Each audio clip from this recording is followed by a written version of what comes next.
warahmatullahi wabarakatuh. Waalaikumsalam warahmatullahi wabarakatuh. Ya, pertama-tama saya ingin menjelaskan bahwa saya mendampingi klien kami namanya Mbak Icel, bahwa dalam kasusnya yang pertama yaitu Mbak Icel ini telah melakukan upaya perdamaian. Namun dalam perdamaian yang sudah dilaksanakan itu, di sini tertulis adalah notulen. Jadi bukan kesepakatan perdamaian yang semestinya. Karena di sini dibuat oleh siapa? Oleh Pak Santo, dia pengacara saya yang lama. Oke. Dari situ tertulis bahwa, tapi pertanyaan saya, yang nulis perjanjian ini siapa? Bukan Icel. Oke. Di sini tertulis bahwa dengan judul adalah notulen. Sedangkan tahu sendiri kalau notulen itu kan sebenarnya adalah agenda rapat, ya rekan-rekan semuanya. Dan isinya itu sangat bertolak belakang dengan keinginan klien kami, gitu. Yang dimana ada nominal, sedangkan yang diinginkan oleh klien kami adalah bentuk tanggung jawab terhadap kedua buah hatinya ya. Oh, anak pertama yaitu siapa namanya? Farabi. Ya, Farabi. Jadi nggak ada sedikit pun membicarakan mengenai nominal uang, gitu. Satu di situ. Lalu mungkin ada Icel yang mau disampaikan? Ya, sebelumnya terima kasih teman-teman media yang udah hadir di sini. Izin meluruskan aja kehadiran Icel hari ini di sini, cuma mau sekedar mengupdate mungkin ya mengenai kasus Icel.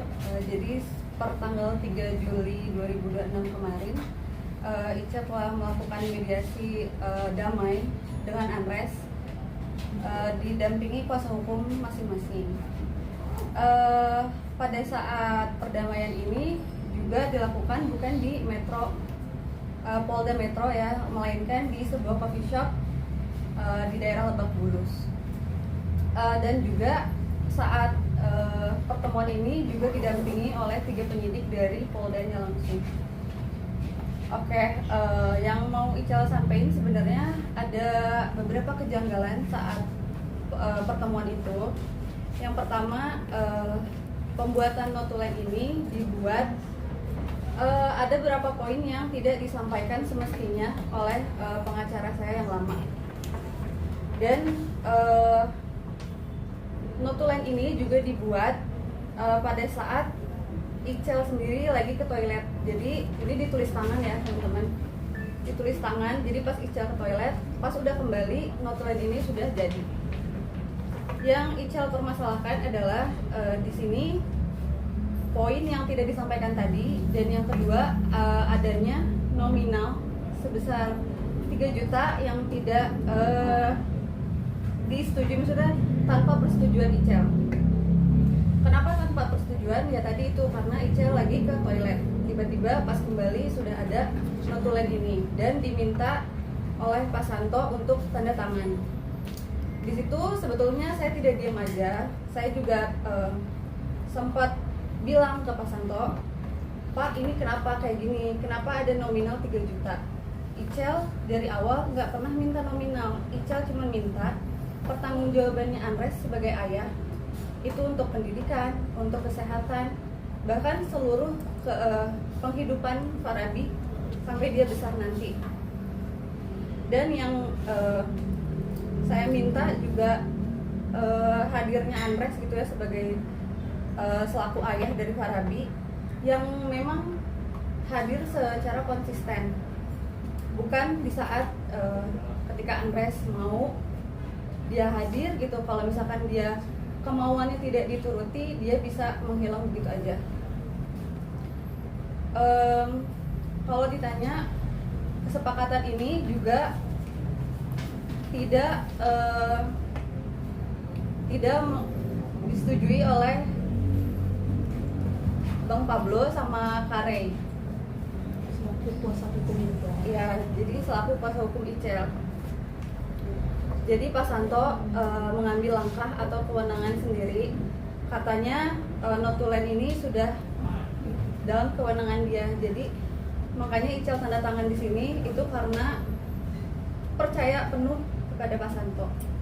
Gitu. Terus Bang Pablo dan Kare juga sempat marah kenapa pada saat pemberitahuan ini tuh kenapa diberitahu di akhir, bukan sebelum ketemu atau apa. Kalau dari Icel pribadi, Icel sebenarnya pengen chat Kak Pablo atau Kare untuk mengenai pertemuan ini. Bahkan Icel pengen datang juga ke rumah beliau untuk menanyakan bagaimana baiknya. Cuman balik lagi Pak Santo bilang bahwasannya Bang Pablo sudah memberikan seluruh kepercayaannya atau kewenangan itu diberikan penuh kepada Pak Santo. Jadi di situ Icel percaya aja gitu. Lalu kalau misalkan ditanya ini ada rekamannya, ada. Icel merekam semuanya sepanjang pertemuan. Bahkan ada rekaman yang memang Andres sempat mengeluh tentang kuasa hukumnya. Kalau misalkan kalian penasaran, bisa ketemu nanti sama adik ipar saya karena dia yang punya rekamannya. Dan poin yang kedua, kejanggalan yang kedua adalah ketika pertemuan, setelah pertemuan itu Andres sempat tanya kebutuhan Farabi yang habis, entah susu, pampers gitu ya. Saya sempat bilang, ya nanti sekalian jalan pulang gitu saya cari. Dia bilang jangan, aku aja. Terus ya udah, akhirnya saya melipir ke minimarket beli ini.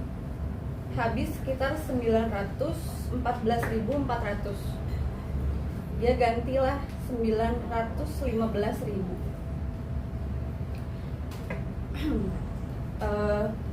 Tanpa dia menanyakan nomor rekening saya atau apa, dia langsung transfer sendiri.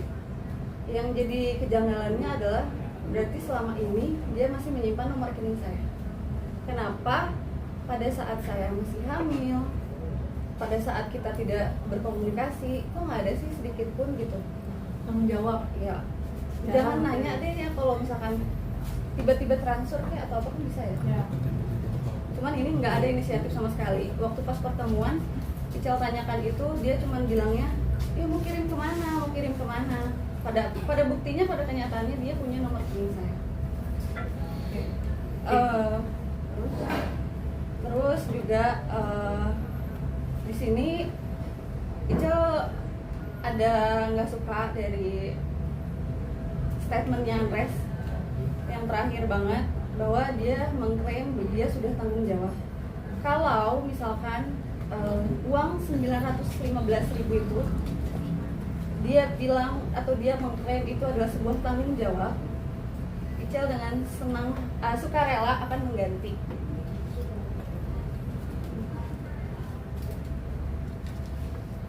Mungkin teman-teman media ada yang bisa kontak sama Andres atau apa ya, Icel akan menitipkan uang ini. 1, 2, 3, 4, 5, 6, 7, 8, 9. Ambil aja kembalinya. Kalau kurang, kabarin aja. Maksudnya bukannya Icel mau sombong atau gimana ya, teman-teman.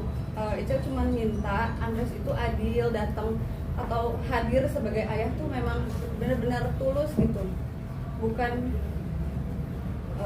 ya mau nggak mau.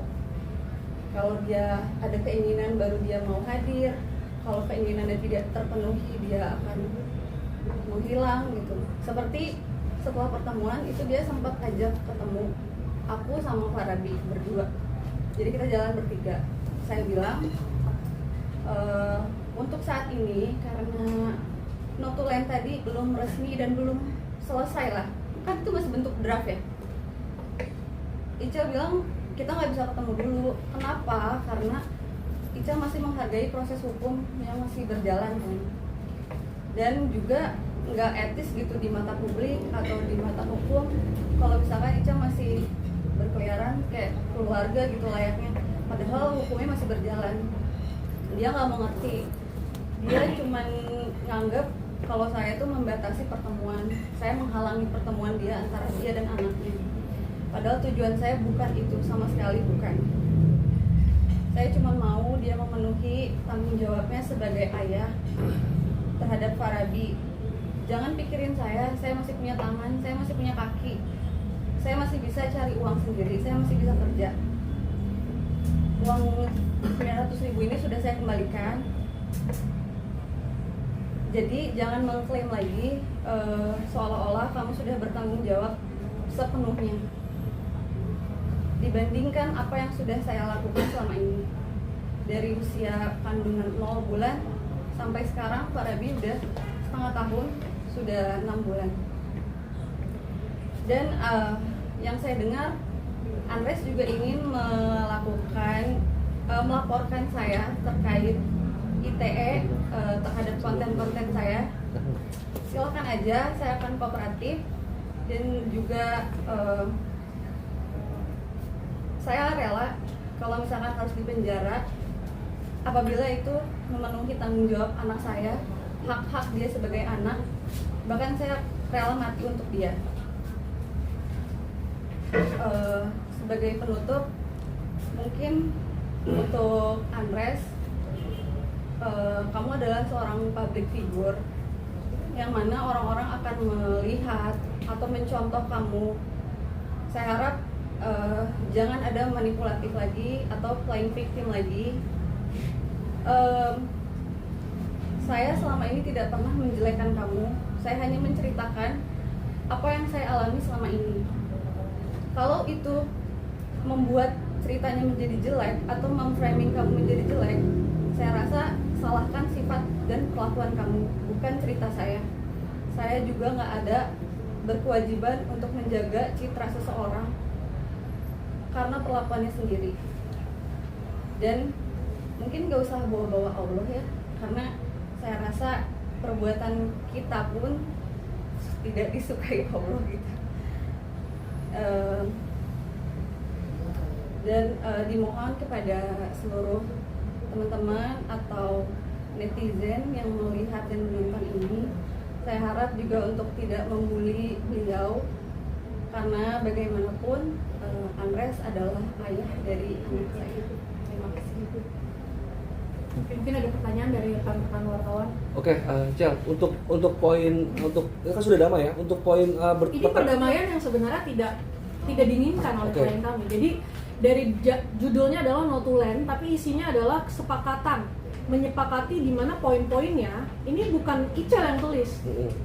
Jadi saya bisa buktikan bahwa pengacara yang sebelumnya melakukan tindakan yang di luar kendali, di luar itikat baik seorang pengacara. Oke, Kak. Bukan di mana seharusnya, maaf saya potong, seharusnya pengacara itu melihat di mana yang paling menguntungkan untuk kliennya, bukan untuk pihak lawan. Maaf, waktu pas pertemuan itu juga memang saya melihat Pak Santo ini kok rasanya berubah ya. Dia yang awalnya sangat ketat, nggak mau untuk damai.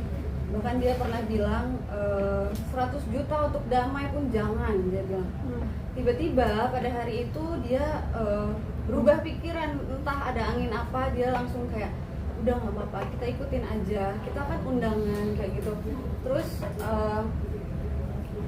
entah kenapa saya merasa waktu pertemuan itu Pak Santo dengan kuasa hukumnya Andres tuh kayak akrab sekali, dengan Andresnya pun begitu. Jadi ya ada dugaan-dugaan kami bahwa perjanjian ini dibuat atas dasar bukan dari kesepakatan klien kami, karena memang dibuat dari klien kami ada di toilet, langsung dipaksa disodorin, kamu tanda tangan. Bahkan yang membuat ini tulisan tangan bukan tulisan tangan klien kami. Gitu. Jadi pertanyaan saya di situ ada poin pertemuan dengan anak-anak nggak, Kak? Karena wawancara terakhir saya dengan Andres itu, Andres bilang untuk bertemu anaknya dipersulit oleh Icel gitu. Kalau misalkan di sini nggak ada, di sini cuma ditulis pokoknya antara hubungan saya, Andres dan anak tuh dikomunikasiin berdua aja. Itu tadi kenapa saya tuh selalu ditekan, kayak saya selalu memfitnah dia, saya selalu di framing untuk saya menghalangi dia ketemu anaknya, saya menghalangi istilahnya hubungan ayah dan anak. Tidak pernah sekalipun. Sekali lagi saya cuman menghargai proses hukum yang masih berjalan. Kalaupun prosesnya memang sudah selesai, damai sudah disetujui, saya juga nggak mungkin kayak orang gila dong menghalang-halangi mereka. Mereka mau ketemu silakan kok. Jadi hargai dulu proses hukumnya. Poinnya adalah kedua, kami sangat mentaati proses hukum, ya. Poin pertamanya itu. Yang kedua, klien kami itu ada dugaan-dugaan, ada pengancaman, yaitu akan dilaporkan dalam undang-undang ITE. Berarti kan klien kami ini kan ketakutan dong, dia nggak mau melangkahi apapun yang sedang berjalan gitu. Oke. Yang menarik di postingan Andres mungkin Ichel tahu sendiri kan dengan statementnya, captionnya dan membalas beberapa pertanyaan netizen. Yang menarik adalah ketika salah satu dia ditanya tanggung jawab, justru Andres bilang sudah tanggung jawab, justru malah dirampok. Nah, kalau versi Ichel menanggapinya seperti apa? Dirampok yang gimana sih? Definisi rampok. Ya, Definisi makanya rampok. yang aku bingung dirampok bagian mana. Kalau misalkan 900.000 ini sebagai rampok, silahkan ambil kembali, saya lebihkan malah. Kalau kurang boleh kasih tahu gitu. Dia bilang tanggung jawab, makanya saya nggak terimanya di situ. Kenapa dia bisa bilang dia sudah bertanggung jawab dengan uang 900.000 ini? Bahkan dilebihkan loh sama Ichel. Sedangkan maksudnya selama ini yang udah Ichel keluarin tuh Lebih dari itu loh. Dan ini mohon maaf, ini cuma untuk seminggu by the way. Itu uang yang diberikan Andres 900 sekian ribu itu Rembes. apakah itu pertama kali atau sebelumnya pernah ada? Pertama kali. Ini sistem yang Setelah rembesan itu. pertemuan itu. Ini yang rembesan kamu belanja nggak sih? Iya, setelah pertemuan. Jadi ditanya apa aja keperluannya, ada susu, pampers, 900 sekian, nggak digenepin 1 juta juga, jadi 900 berapa puluh ribu? 914.400 di Nah setelah itu nggak pernah ngirim lagi. Enggak, nah setelah itu kita sempat lost contact karena dia sempat yang marah itu ngajak ketemu sama saya, dibilang saya masih menghargai proses hukum. Dia marah, dia kesel, akhirnya dia lost contactin saya. Nggak pernah tuh nanya susunya udah habis belum, padahal saya udah bilang dari awal biaya ini tuh untuk seminggu ya, saya bilang gitu. Ya. Dirampok. Jadi definisi rampok sama pelit mungkin beda-beda tipis kali ya, menurut saya. Sekarang kalau pria itu mau tanggung jawab, kenapa harus dengan 1.900.000 ini? Ya nggak sih? Sekarang kalau mau tanggung jawab, seharusnya harus berpikir gitu loh, biaya anak dari mengandung, melahirkan gitu. Bahkan proses persalinan pun tidak ada ya, sepeser pun. Ya berarti masyarakat bisa menilai sendiri bagaimana sosok dari bapaknya anak ini. Sebelum lost contact mungkin komunikasinya gimana? Sebelum lost contact itu ya dia tetap seperti Andres pada umumnya, tetap meng-push saya masalah. Jadi awalnya dia nanyain anak dulu, sampai kapan kamu mau halangin aku ketemu Pak Rabi? Saya bilang saya nggak ada pernah menghalangi, saya menghargai proses hukum gitu kan. Dari situ cuma nanyain anak di awal nih, kesananya balik lagi kapan ini selesainya, kapan ini di draftnya tuh jadi. Jadi saya berpikir tuh kenapa ya seolah-olah kok nggak ada ketulusan dari dia nih. Yang dia butuhkan hanyalah image-nya kembali baik, framingnya menjadi baik. Jadi kayak serius nggak sih mau jadi bapak gitu Ya. Dan saya sebagai kuasa hukum yang terbaru ya, saya merasa bahwa agenda ini adalah agenda penjebakan. Kenapa judulnya adalah notulen tapi isinya kesepakatan, tanda tangannya harus di-push pada saat itu juga. Jadi, dan ini tidak ada yang menguntungkan, bukan nominalnya, tapi proses hukumnya tidak ada hal-hal yang menurut saya di sini Ichel itu diuntungkan, malah dirugikan dari hasil kesepakatan ini. Dan yang saya pelajari, saya sebagai lulusan sarjana hukum, kenapa judulnya notulen? Ini tuh kayak candaan-candaan aja gitu, kayak sampah. Kalau perjanjian, buat kesepakatan perjanjian. Jadi jelas. Saya bingung, ini mau dibuatnya seperti apa, saksinya juga nggak jelas. Nggak ada saksi, hanya pihak mereka aja. Dari pihak Ichelnya tidak ada sama sekali. Gitu. Yang unik lagi adalah anak dijadikan bahan bisnis. Ya, Oh iya. Ichel bisa itu jelaskan. siapa yang Andres menjawab pertanyaan netizen lagi. Faktanya dipersulit, ya zaman semakin anak jadi bahan bisnis. ya sekarang gini ya,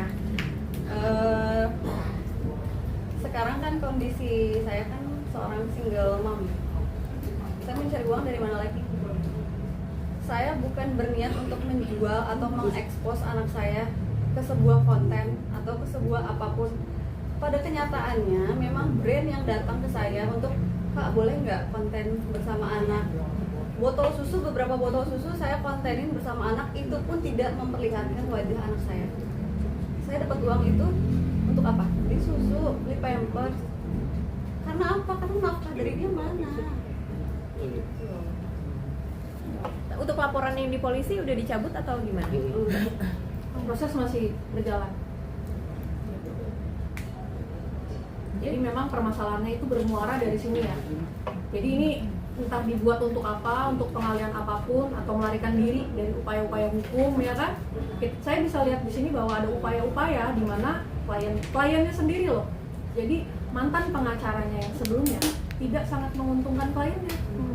Gitu. Jadi menurut saya harusnya janganlah seperti ini. Kita jadi pengacara tuh yang lurus-lurus aja. Jadi jangan pura-pura bodoh. Harus ditekankan di sini bahwa ya tidak ada yang menguntungkan dari notulen ini. Notulen itu apa sih Mbak? Emangnya agenda rapat? Iya kan? Ini suatu kesepakatan. Kok kliennya kayak dibuat kayak main-mainan aja? Tapi Kak Ijel, sebelum selesai dari pertemuan itu emang Kak Ijel nggak baca? Nama ditulis sama Pak Santo ya. Sebelum saya isi yang lain-lain, sebelum tanda tangan di atas materai ini pun, saya udah bilang ke Pak Santo, Pak ini kenapa begini? Kenapa tiba-tiba udah jadi? Kenapa ada nominal 3 juta? Terus dia bilang cuman gini, udah ikutin aja. Kok maksud aku kenapa sih kok jadi ngepro ke sana gitu loh? Antara dia pengen cepet-cepet selesai atau ada apa gitu maksudnya? Ya makanya dari situ setelah pulang ini saya langsung komunikasi sama keluarga, sama kuasa hukum yang lain, termasuk Bang Pablo dan Kak Ray. Ya ternyata ini menjadi masalah baru lah. Oke, Jebakan lah. bicara soal notulen sendiri kan sudah berganti untuk kuasa hukumnya sendiri. Apakah memang secara otomatis ini notulennya ini batal atau seperti apa sih, atau gimana sih untuk hukumnya sendiri, kan mengingat ada apa ya, tanda tangan dan materainya kan, ya gimana? Ini yang saya akan pertanyakan dan ini akan menjadi bukti baru ya bagi kami ya, karena bisa dilihat dari dasar pembuatan ini untuk apa? Untuk melarikan tanggung jawab Andres di proses pidana.